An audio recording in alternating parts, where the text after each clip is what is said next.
Hello, and welcome back to Igniting Imagination. I'm your host, Lisa Greenwood, and joining me is my dear friend and co host for this season, Shannon Hopkins. Hi, Shannon. Hi, Lisa. It's so good to be with you. So, our theme this season is Facing Reality, Claiming Leadership. And if you followed this podcast and our work, we've talked a lot about grief and what it means to grieve well as congregations, as communities. We know we cannot face reality and claim leadership without facing grief.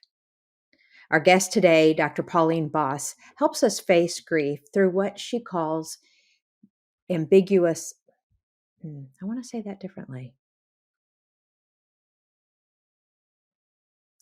Our guest today, Dr. Pauline Boss, helps us face grief through facing what she calls ambiguous loss. And friends, this loss is truly all around us. We have all experienced ambiguous loss through the pandemic. We will all experience ambiguous loss over the course of our lives. If you're wondering what ambiguous loss means, Dr. Boss shares about it throughout our episode. So stay tuned for her full insights. But Shannon, will you share a bit from Dr. Boss's writing? Oh, I'd be glad to. Ambiguous loss is a loss that remains unclear and without official verification. Wait, I want to start it. Wait. Okay, good. I Yeah. want you to say something like, listen to these words or Yeah, hear that's this what I quote was or, just yeah, thinking. okay. Yeah. Yeah, listen to these words from Dr. Boss. Ambiguous loss is a loss that remains unclear without official verification or immediate resolution, which may never be achieved. The people we love can be physically gone, but kept psychologically present, or the opposite, physically present, but psychologically gone. It is often a disenfranchised grief because others do not see the loss as credible and worthy of grief. Yeah.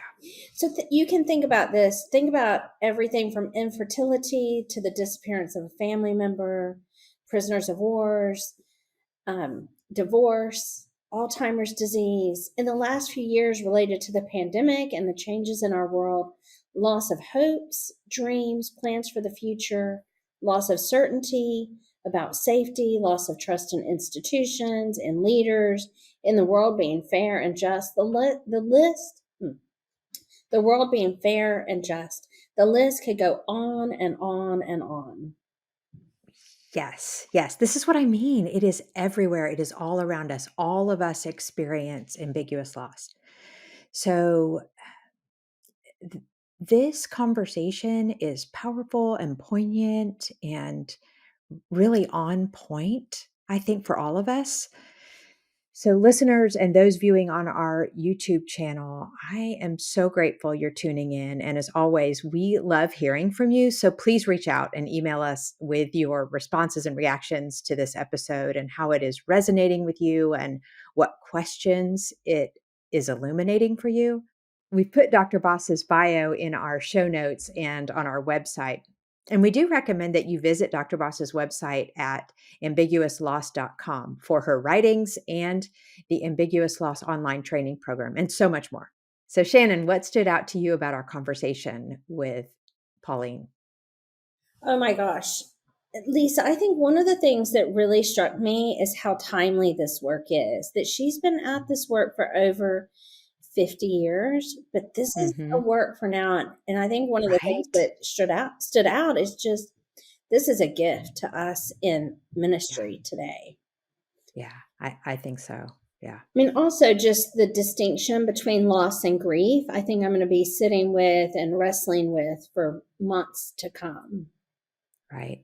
Yeah. What about And you? so, certainly, as we think about facing reality and naming reality, the importance of naming our loss, recognizing it and naming it as a really important part of the grieving process, but also the healing, not closure. She's real clear about that, but the healing process. Yeah.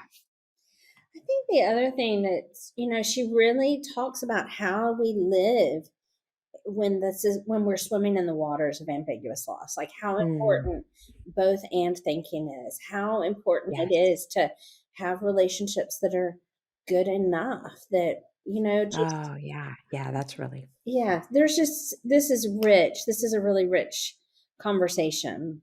So yeah. So let's listen to our conversation with Dr. Pauline Boss. Dr. Boss, thank you for being with us today. We have so been looking forward to this conversation. It's my pleasure, Lisa. It's my pleasure. I should say Reverend Lisa. Lisa is just fine and so delightful to be with you. So, you coined this term ambiguous loss uh, quite a while ago in the 1970s, actually, and then wrote the book Ambiguous Loss in 2000. And that term has certainly seemed to be more widely used since the pandemic, which is actually when I became acquainted with your work as Mhm. well. And people have started using this term ambiguous loss to describe what we're regularly experience. So I want to start there and hear from you how you came to this concept of ambiguous loss, what it is, and then what about our current reality, if you will, makes this idea of ambiguous loss so important today? Well, there are two answers to that question. The first one was I was a doctoral student at the University of Wisconsin, sitting in with psychiatrist Carl Whitaker, learning how to do family therapy. And the families who came, the identified patient was the child in all the Mm, families.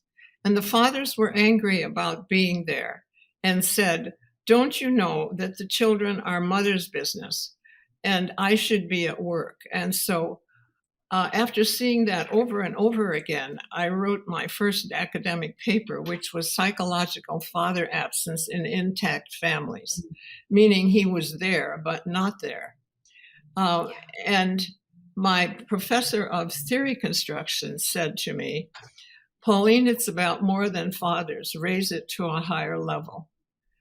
And Mm, it took me a while. I was still, yeah. but by the time I wrote my doctoral dissertation, I came up with the term ambiguous loss. Um, the second part of that answer, though, is that I grew up in an immigrant family. And Mm, my father had immigrated from Switzerland. He intended to go back, but couldn't go back because it was the Depression and he didn't have enough money. And then it was World War II and he couldn't go back. So he would get letters from his mother and his brothers and sisters. And I could see that he was very sad. And then when letters came with a black border, meaning someone died, then mm, he would be grieving. And I didn't know that family he was grieving for. So I always knew he had another family, um, but it was somewhere across the ocean. And then I lived in a village where everybody was an immigrant. It was New Glarus, Wisconsin, all Swiss people who had immigrated or their parents had immigrated. So that homesickness was a general condition. And I grew up around that. And I think that's where the term ambiguous loss really came from.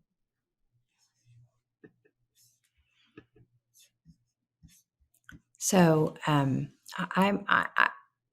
Shannon and I have talked about this. I'm going to get a little off script here. I'm hoping she can jump in with this follow up about what we do with that in this culture. Well, it's interesting because I was pausing because I'm really struck by that sense of homesickness being a part of loss. And, so many people, um, live in different communities than where they're from. And I don't know, that wasn't where we were going to go with this, but I'm, I was just struck in listening to your story, Dr. Boss, about, um, I wonder, if part of what people are losing in this moment is this sense of just having a simplicity of connection.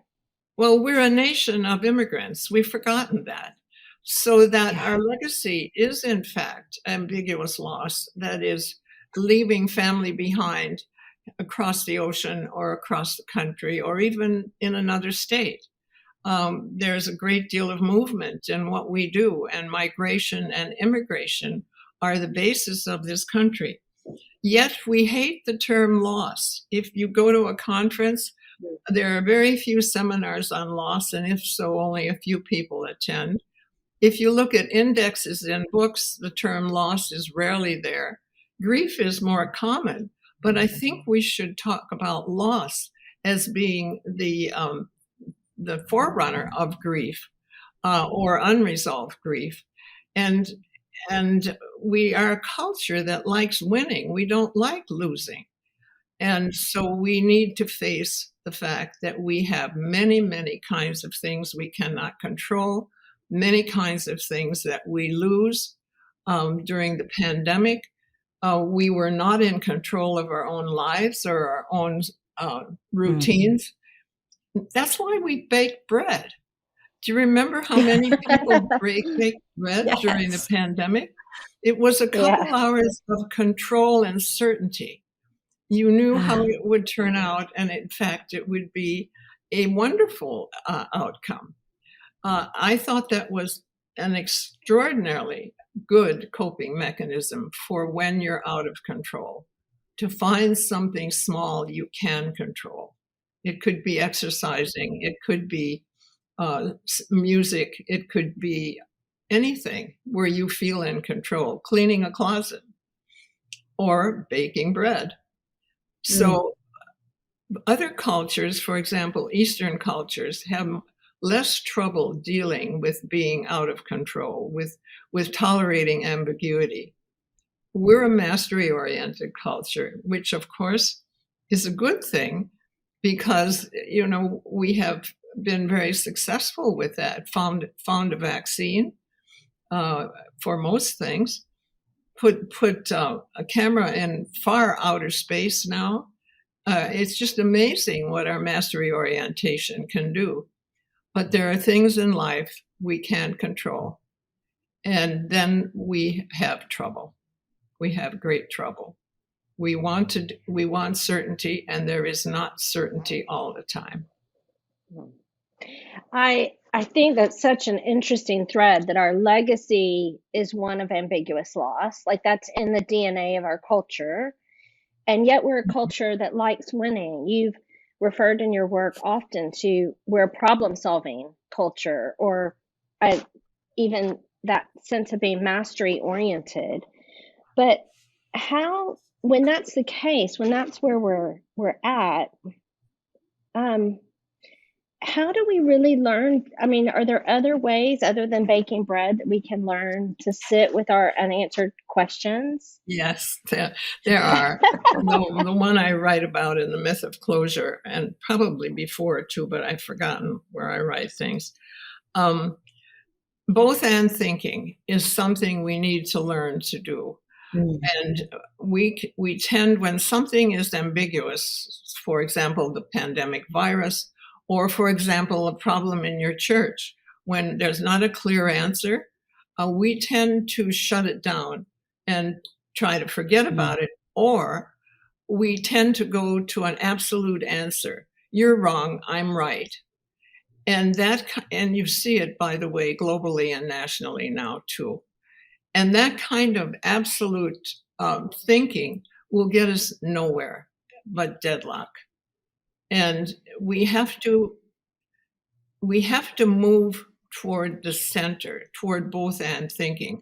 I disagree with you, but I also want to be your neighbor.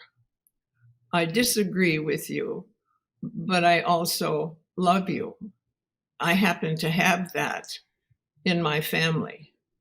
I disagree with a family member, and I also love them.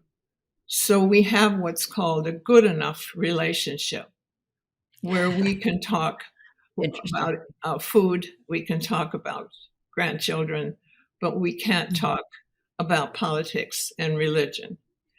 So should I cut this person off? No, I think that's the easy way. What do the young people call that now? What is it? Cancel culture. cancel Cancel. culture. Yes. Uh-huh. And they just shut them off and never talk to them again. Ghosting, it's also called. Mm, I think that's the right. easy way out. And I also think it's cruel. It seems to me, um, and this is more your department than mine, Mm, morality, but it seems to me we need to practice the golden rule more than we are. And mm, this is the one rule said in different ways that precedes Christianity, and it's in every religion that is on this earth, and in philosophy. Socrates even talked about it.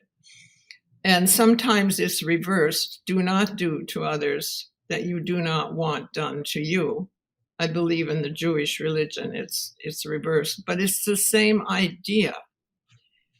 And we are not practicing it today. We are mm. cutting people off if we disagree with them. We cannot tolerate ambiguity, and we have to increase our ability to do that, just as Eastern cultures have. Yeah, I'm thinking about this yes and acknowledging where the other person is, naming it, and then saying, and I can sit with you in this. I don't have to agree Yes. with you, but I can still be in relationship with you. And this whole season, it for us is about facing reality. So this naming piece feels really important. Naming where the other person is, naming the unanswered question, naming the ambiguous loss, if you will. Can you talk a little bit about why that's so important? Well, thank you for bringing that up. It comes right out of stress theory.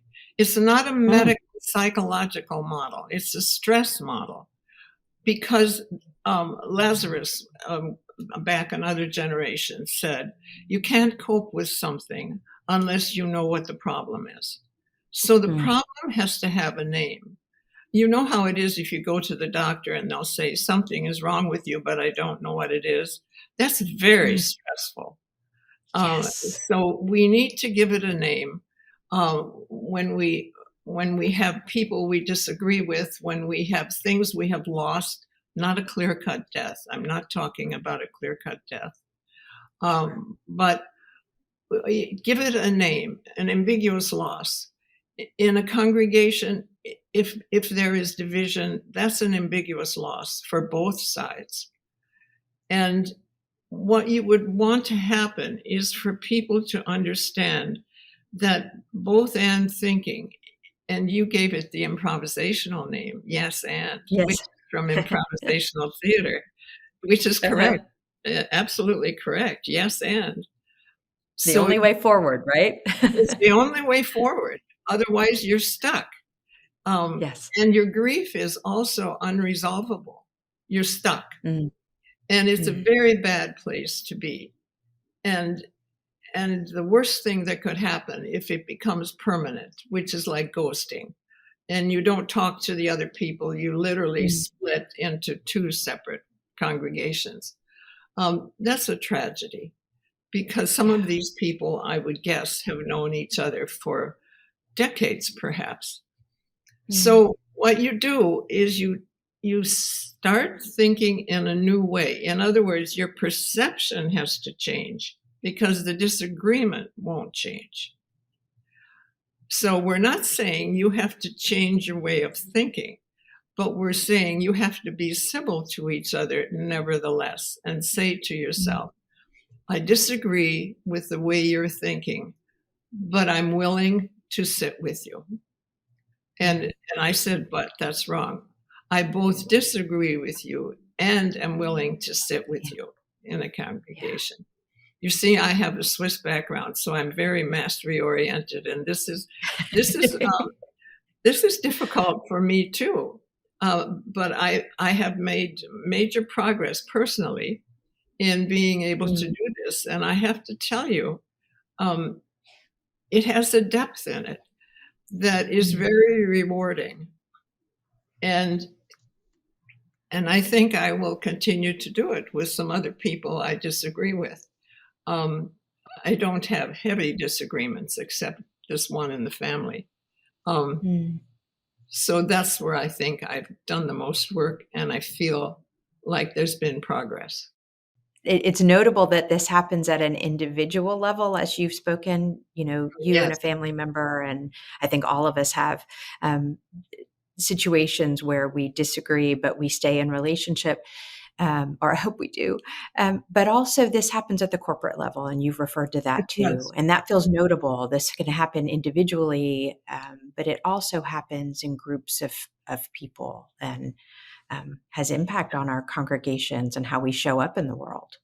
I would add that it happens with nation states as well. You're seeing Mm, it now on TV.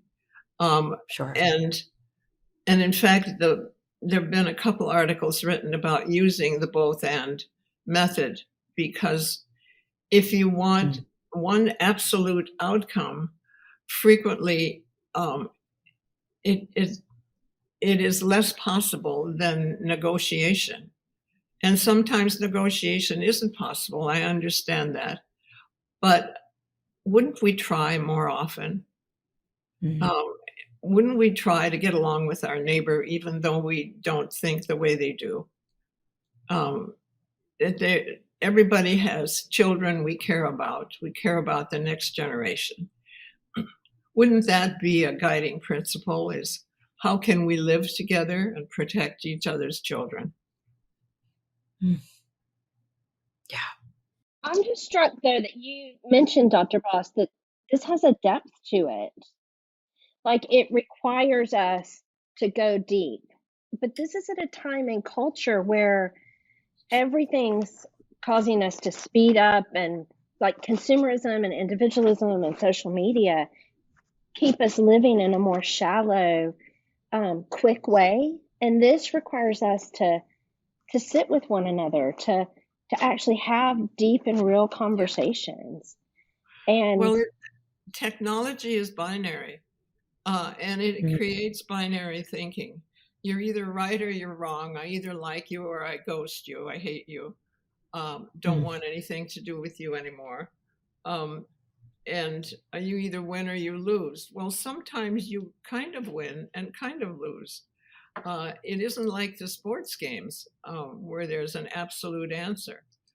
In human relationships, it is frequently ambiguous, more ambiguous than, let's say, in accounting or in a trial where somebody wins or loses, and in sports where someone wins or loses. Those are absolutes, and we like that there.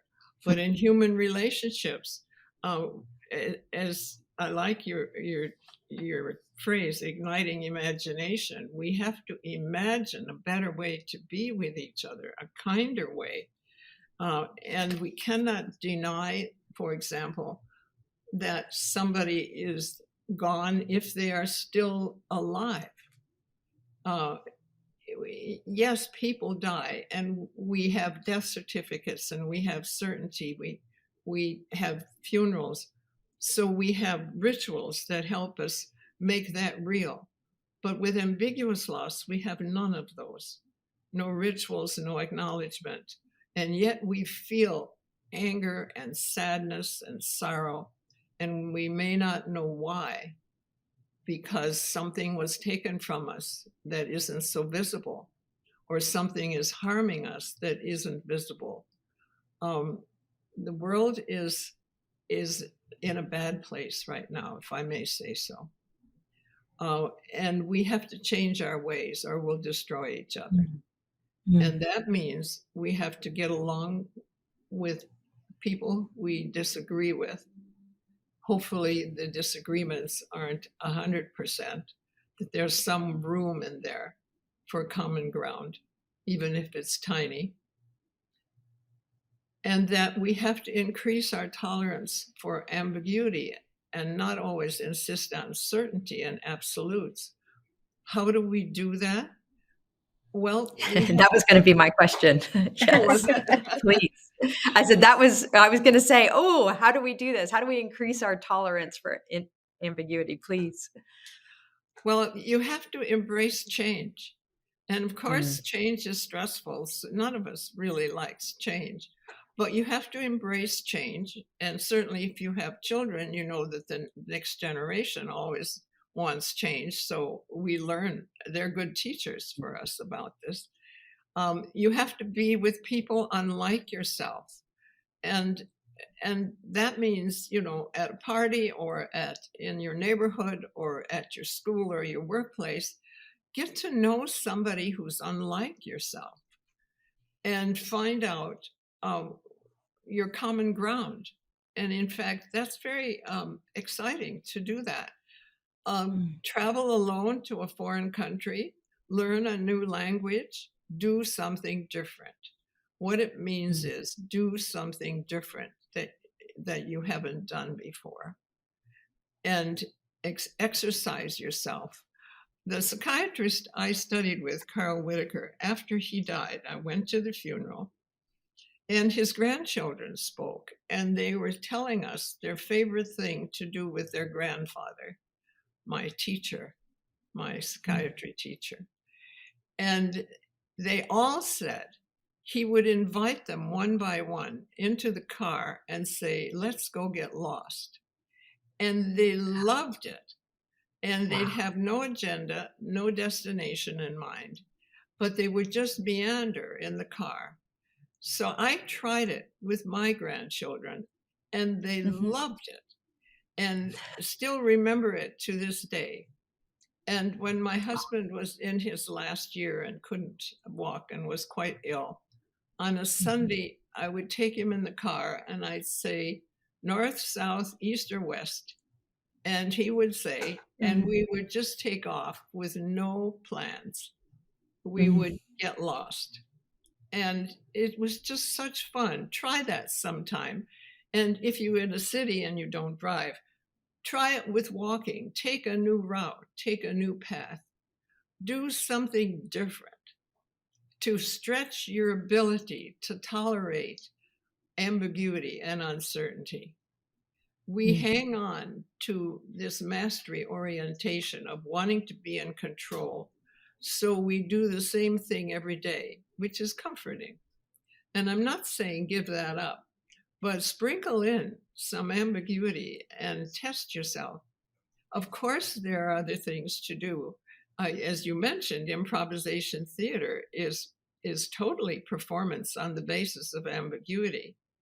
Uh, Also, jazz music is totally Mm. improvised.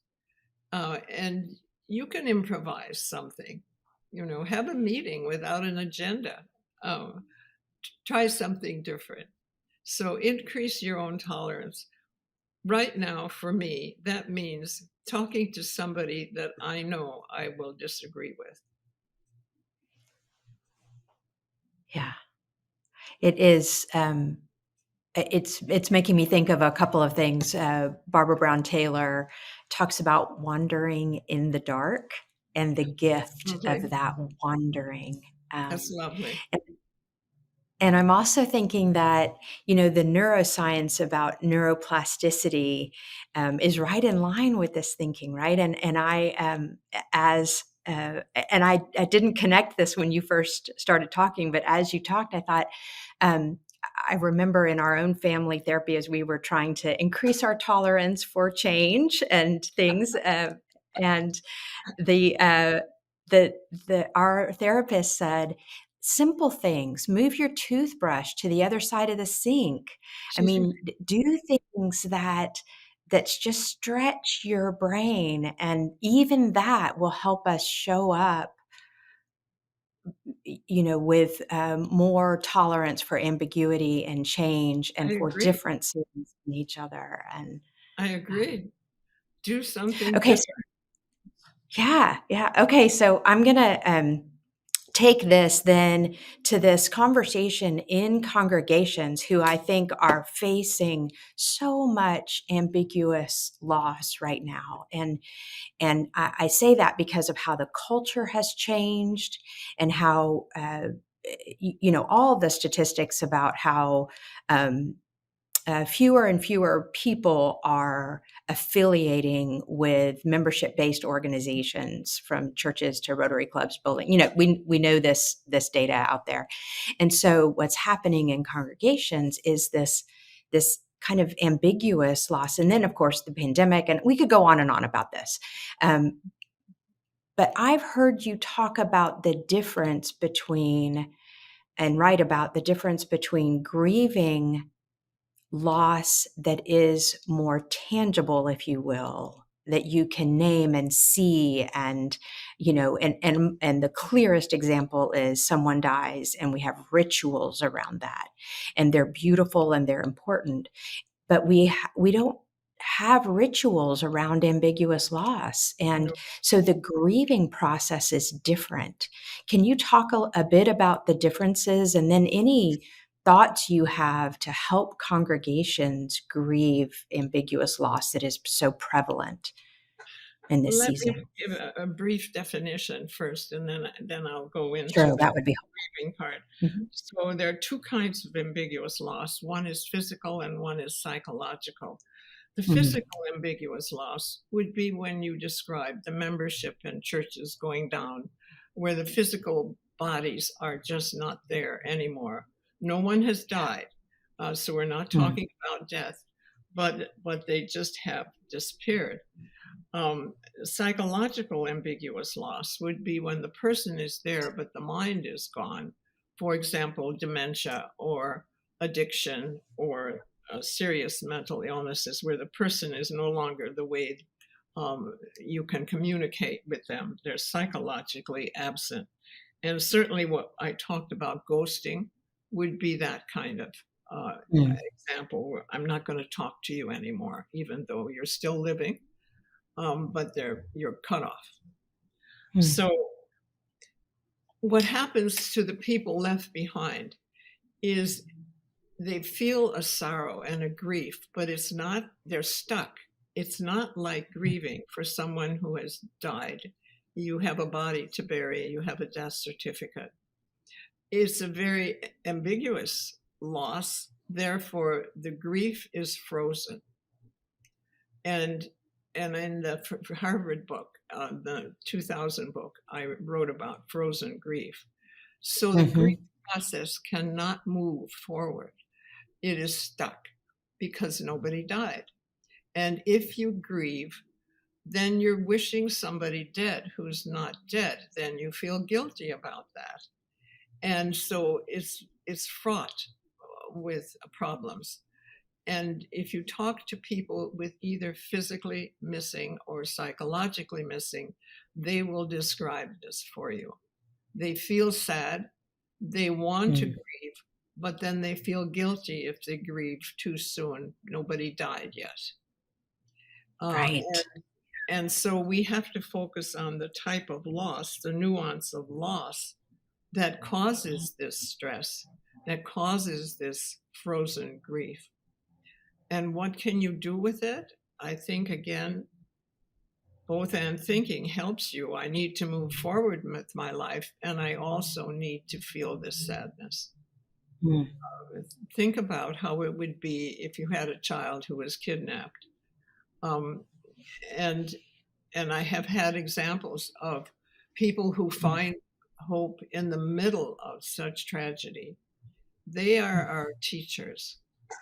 And many of us have much more minor ambiguous losses, like we just disagree with our neighbor. I'm not going to talk to him anymore. That is something we should get over, and Mm. find some basic common ground. Maybe it would be real minor, how we mow our lawn. We both like how we mow our lawn. Um, and you could talk about that. Again, it's a good enough relationship. It's not Mm. 100%, but let's settle for good enough instead of cutting off into saying, I'm not going to talk to you anymore.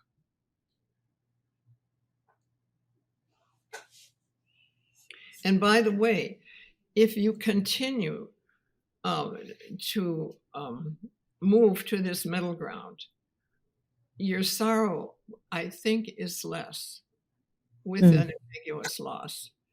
because if you take a very firm stance, then you too are isolated. And isolation, as we know, never helps with sadness and sorrow. I tend to use the term sadness and sorrow as opposed to grief, because the grief is really frozen. It's not real grief. It's sadness. And real grief can come after a clear-cut loss, like a death. But with ambiguous losses, you're stuck. You're stuck in a limbo of not knowing whether to move backwards or forwards or stay where you are. And it's a very uncomfortable and stressful place to be.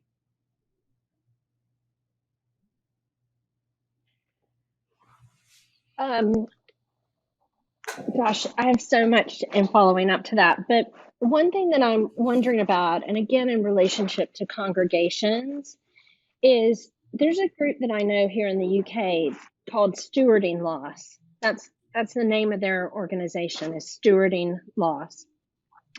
And it's about recognizing that as institutions change and culture changes, some organizations aren't going to survive, but we need to actually steward what's being lost. And I wonder how that phrase or that term strikes you, stewarding loss. And do you think there's something that leaders of congregations, do they need new, is this part of their role, and do they need new skills or new training to be able to help steward loss in this time?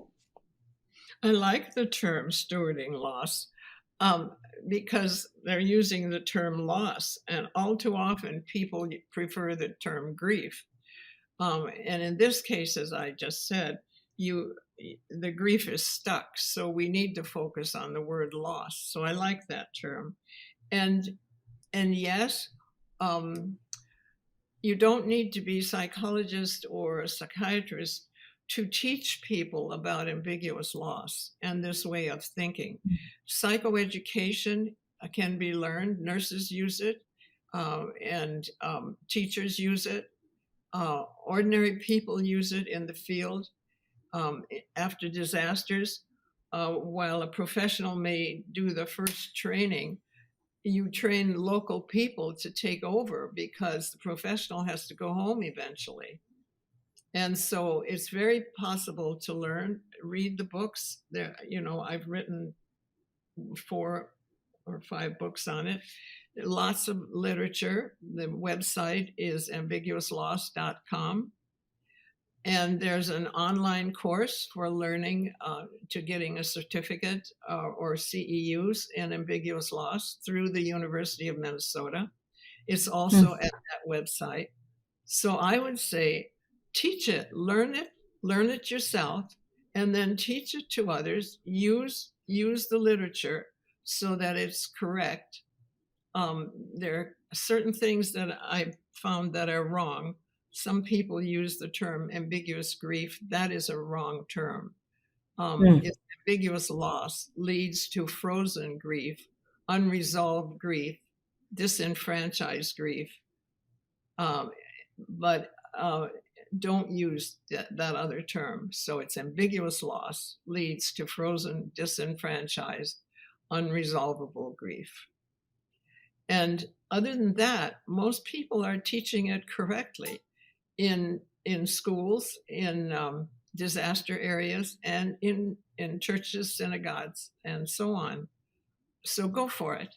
Go for it. You have my blessing.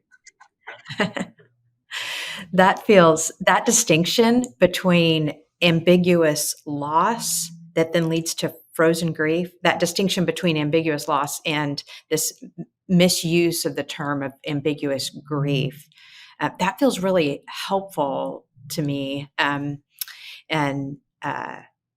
so I'm going to hold on to that notion of ambiguous loss.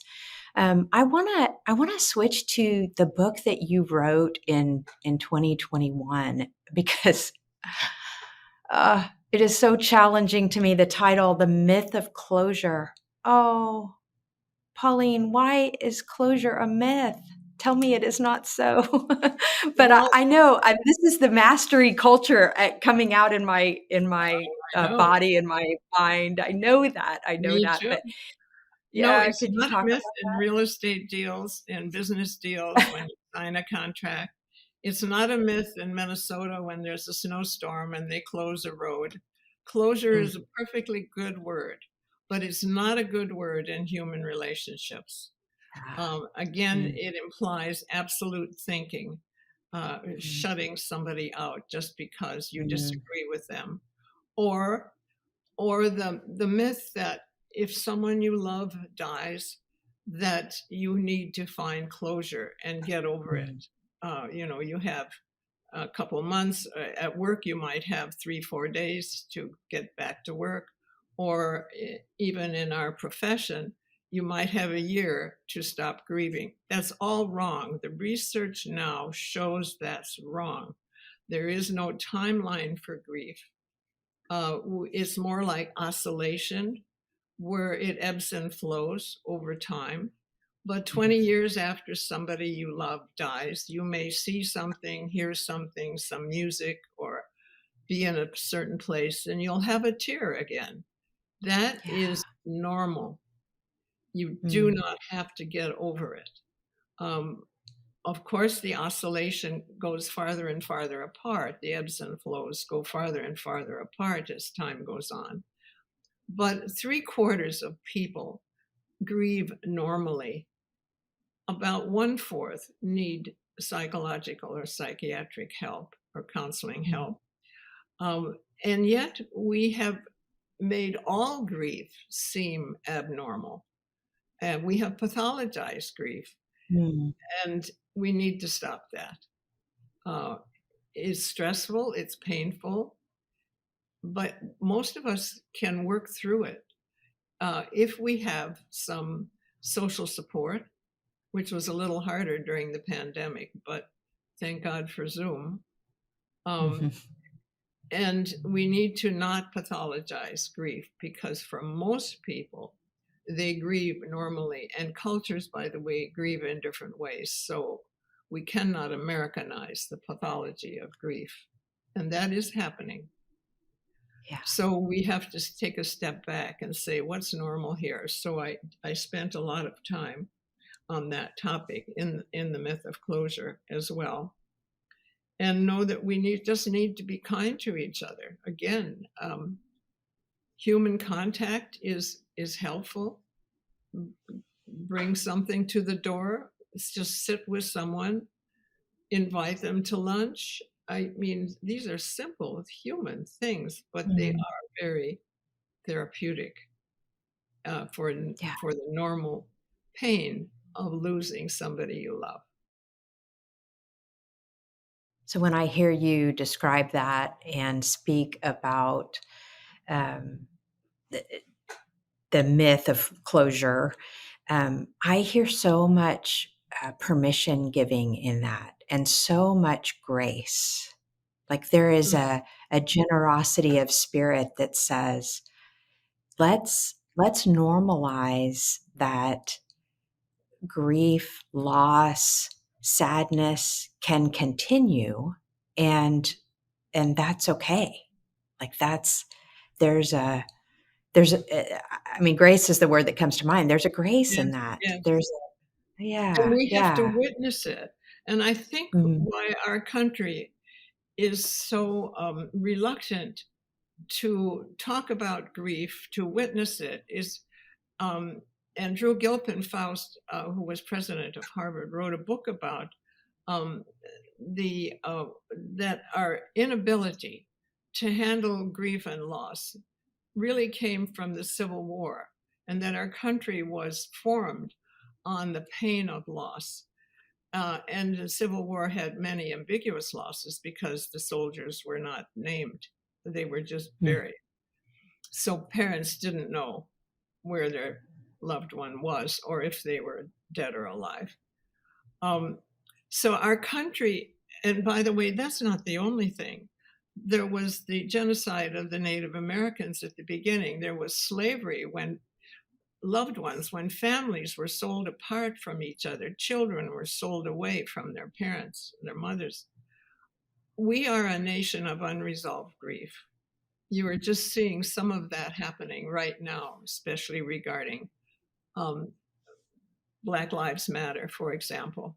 Slavery was a horrendous time, but and we're a nation of immigrants, so that even if the immigration was wanted, was volitional, there was ambiguous loss there. So I think we're a nation that doesn't like to talk about loss. We like to talk about winning, but we have to get over that, because loss is a part of everyday life. It's part of our heritage. And we need to know how to deal with it in a kindly and graceful way, as you say. And we haven't done that yet. We don't like to witness other people suffering. We can learn from our Eastern brothers and sisters about tolerating suffering.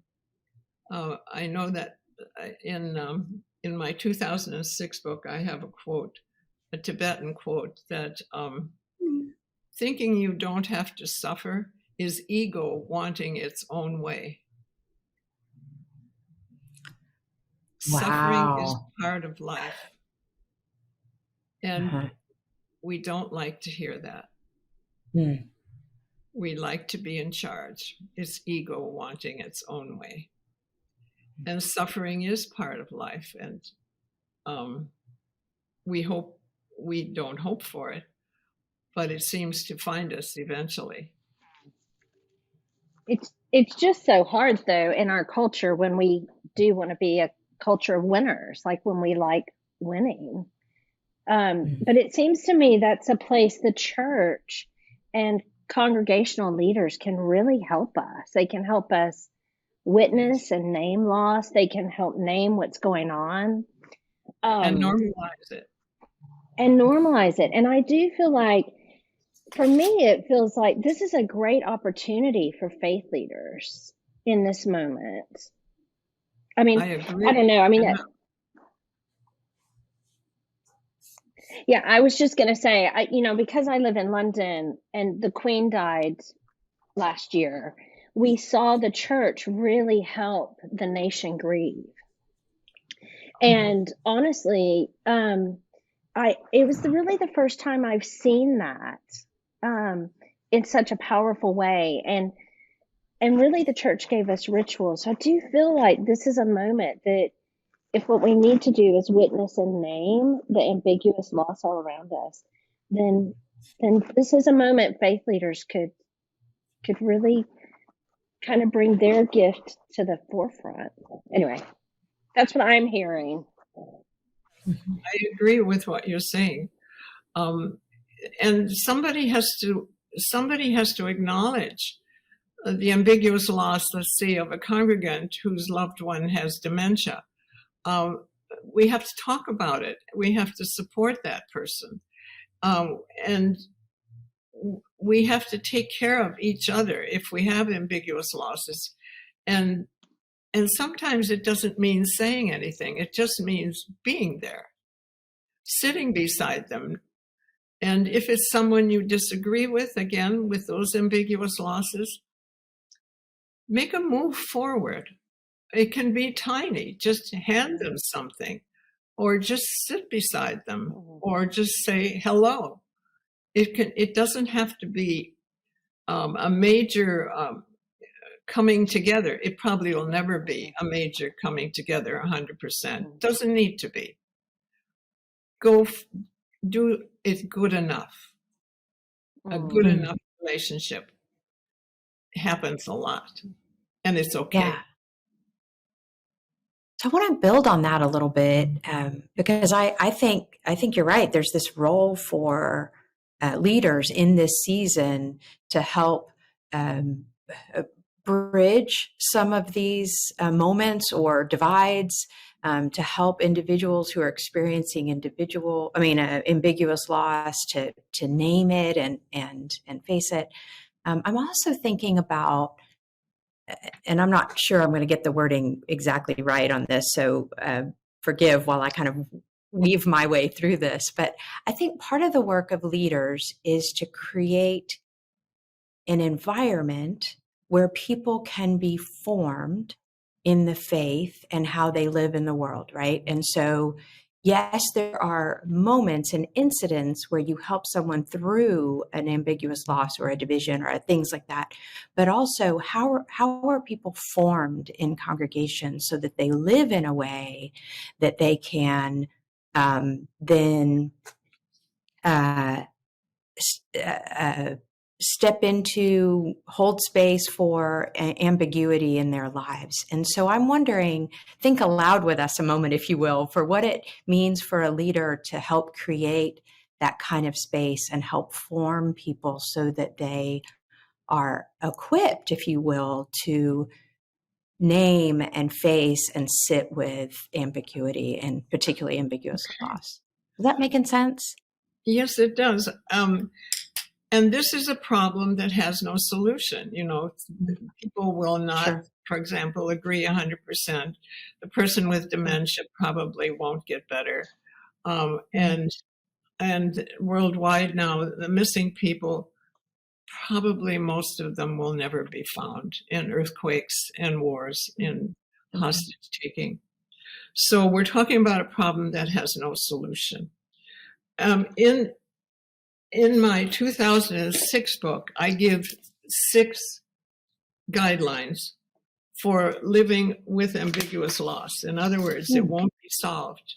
You may have to live with this missing person physically or psychologically for the rest of your life. How do you do that coming from a mastery-oriented culture that wants to solve problems?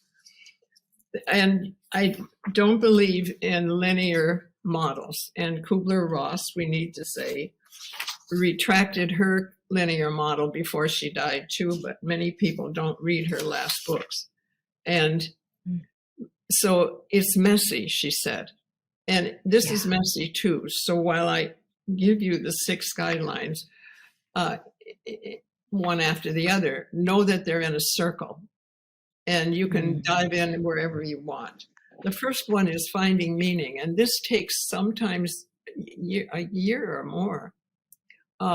Finding meaning in a loss. Now, when an old grandfather dies, that's not so hard to find meaning because of age.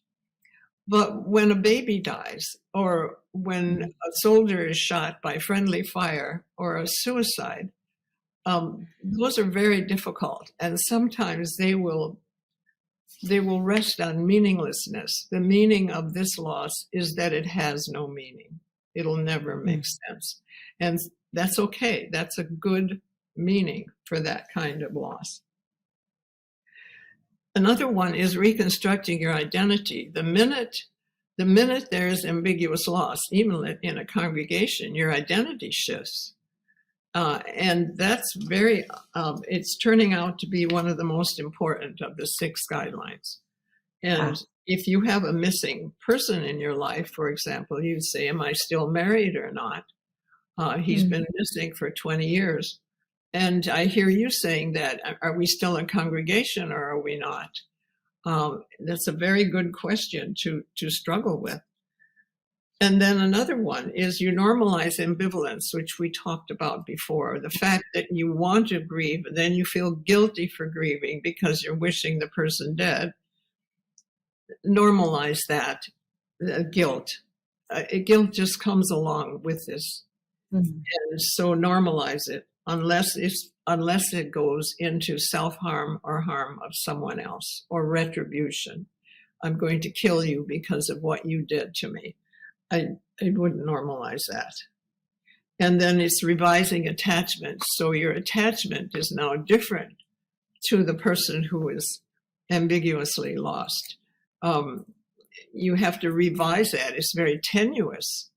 And so you hold on to the attachment to the person who's missing, but you must also at the same time attach to someone else who is physically present and psychologically present. We mentioned that with caregivers, for example. You can go visit your loved one who no longer knows who you are, but you really need to have lunch periodically with somebody who is fully present for you. Yeah. And then finally, you're discovering new hope.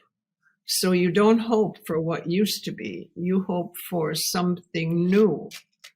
You know, the congregation may never be the way it used to be, but it could be something different.